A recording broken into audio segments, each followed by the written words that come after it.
আলহামদুলিল্লাহ, আজকে আমার 10,000 ফেসবুকে ফলোয়ার ডান হয়েছে। শুকরিয়া আদায় করি মহান আল্লাহ তাআলার, এবং আপনাদেরকে আমি ধন্যবাদ দিয়ে ছোট করতে চাই না। আপনাদের ভালোবাসার কারণে আজকে আমার 10,000 ফলোয়ার সম্পন্ন হয়েছে। তবে যেহেতু রোজার মাস এখন চলতেছে, তবে আমি কোনো উদযাপন বা কোনো অনুষ্ঠান করতেছি না, মানে আমি কোনো প্রকার ট্রিট দিতেছি না। তবে আমি যেহেতু রোজার মাস, এজন্য আমি কিছু অসহায় মানুষকে আমি আমার পক্ষ থেকে কিছু সহযোগিতা করতেছি। সেই সহযোগিতা আপনারা অংশগ্রহণ করবেন আশা করি। আসলে আপনাদের ভালো লাগবে। তো আপনারা ইনশাল্লাহ আমার জন্য দোয়া করবেন। তবে আপনাদের প্রতি অনেক অনেক কৃতজ্ঞতা এবং ভালোবাসা রইল। আপনারা আমাকে এত দূর আসার যে অনুপ্রেরণা জুগিয়েছেন, এজন্য অনেক অনেক ধন্যবাদ আপনাদেরকে। হ্যাঁ, তো চলেন আসলে বাবুরা একটু দেখি। বাবু,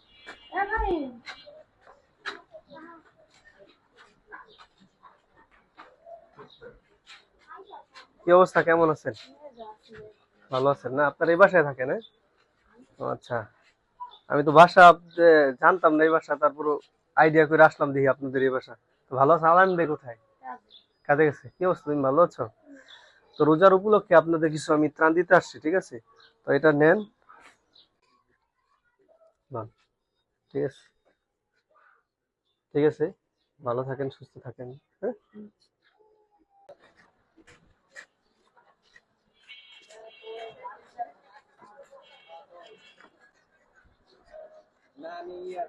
এই যে,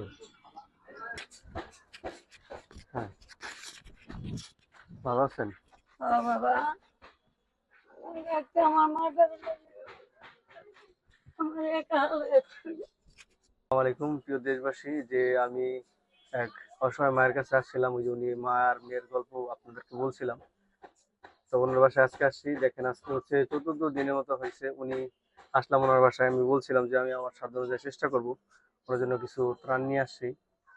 কি শুনছি যে ওনার মা আর কি মারা গেছে, ঠিক আছে? দেখছেন, আজকে 4 দিনের মাথায়। তো ওনার মুখে কিছু শুনবো, তো চলুন কি কিছু কি বলে সেটা শুনি।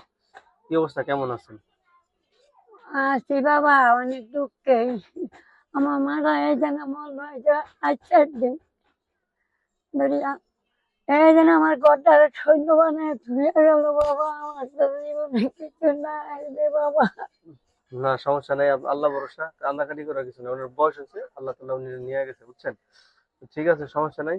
আমি আপনাকে দিয়ে গেলাম। আর হচ্ছে, যদি আরো আপনার এই ভিডিওর মাধ্যমে যদি কেউ কিছু দিতে চায়, হ্যাঁ, তাহলে আপনি ইনশাল্লাহ আপনাকে দিয়ে যাবো, ইনশাল্লাহ, সমস্যা নাই। বিষয়টা হচ্ছে যে ওনার মা ছিল, ওনার মাটা মারা গেছে। খুবই অসহায়, খুবই অসহায়, যে আসলে বলার ভাষা নাই। যদি আপনারা কেউ ওনাকে সহযোগিতা করতে চান, যেহেতু পবিত্র রোজার মাস চলতেছে, আপনারা আমার মাধ্যমে আইসা সরাসরি ওনাকে দিতে পারেন যে কোনো জিনিস চাইলে, হ্যাঁ। খুবই অসহায়। আমি আসলে বেশি কিছু বলতে চাচ্ছি না, যেহেতু ওনার আম্মু মারা গেছে। আপনারা কিছু বলতে চান? আর কি বলুন বাবা, বাবা গো, যাক, সমস্যা নাই, আল্লাহ ভরসা। আপনি আপনার আম্মুর জন্য দোয়া করেন, হ্যাঁ, ঠিক আছে? আর বাবা সব ঠিক হয়ে যাবে। আসলে মৃত্যু তো আসলে সবাই মৃত্যুবরণ করবে, হ্যাঁ? কেউ তো আর চিরদিন থাকবে না। ওনার বয়স হয়ে গেছে না, যে উনি মারা গেছে, সমস্যা নেই। তো ভালো থাকেন নাকি? হ্যাঁ, আচ্ছা বাবা, ইনশাল্লাহ।